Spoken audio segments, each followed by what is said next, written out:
सूरत और वैश्यों को देवी का वरदान। शिवा देवी को मेरा नमस्कार है। ऋषि कहते हैं, राजन, इस प्रकार मैंने तुमसे देवी के उत्तम महात्म्य का वर्णन किया।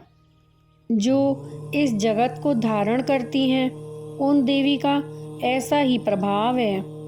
वे ही विद्या उत्पन्न करती हैं। भगवान विष्णु की माया स्वरूपा उन भगवती के द्वारा ही तुम ये वैश्य तथा अन्यान्य विवेकी जन मोहित होते हैं तथा आगे भी मोहित होंगे।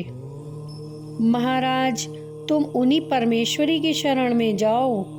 आराधना करने पर वे ही मनुष्यों को भोग, स्वर्ग तथा मोक्ष प्रदान करती हैं। मार्कंडेय जी कहते हैं, कौष्टुकी जी मेधा मुनि के ये वचन सुनकर राजा सूरत ने उत्तम व्रत का पालन करने वाले उन महाभाग महर्षि को प्रणाम किया। वे अत्यंत ममता और राज्यापहरण से बहुत खिन्न हो चुके थे।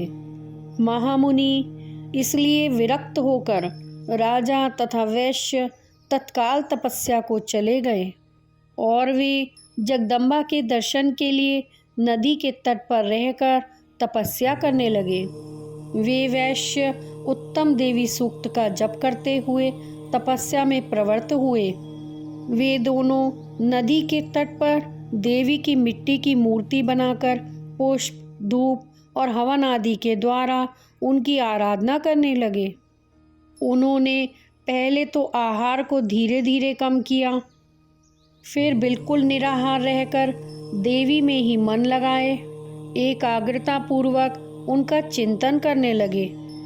वे दोनों अपने शरीर के रक्त से प्रोक्षित बलि देते हुए लगातार 3 वर्ष तक संयम पूर्वक आराधना करते रहे। इस पर प्रसन्न होकर जगत को धारण करने वाली चंडिका देवी ने प्रत्यक्ष दर्शन देकर कहा।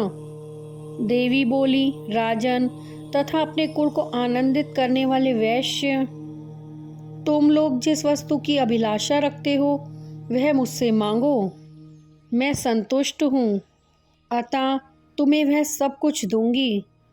मार्कंडेय जी कहते हैं, तब राजा ने दूसरे जन्म में नष्ट ना होने वाला राज्य मांगा तथा इस जन्म में भी शत्रुओं की सेना को बलपूर्वक नष्ट करके पुनः अपना राज्य प्राप्त कर लेने का वरदान मांगा।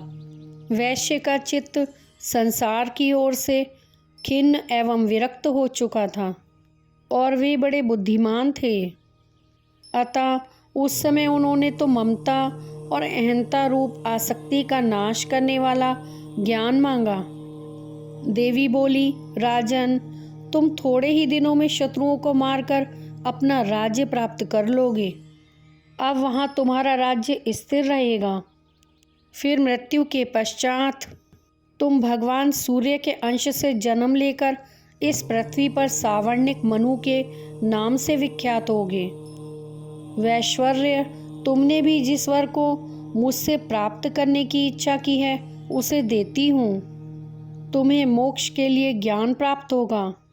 मार्कंडेय जी कहते हैं, इस प्रकार उन दोनों को मनोवांछित वरदान देकर तथा उनके द्वारा भक्तिपूर्वक अपनी स्तुति सुनकर देवी अंबिका तत्काल अंतर्ध्यान हो गईं। इस तरह देवी से वरदान पाकर क्षत्रियों में श्रेष्ठ सूरत सूर्य से जन्म ले सावर्णी नामक मनु होंगे।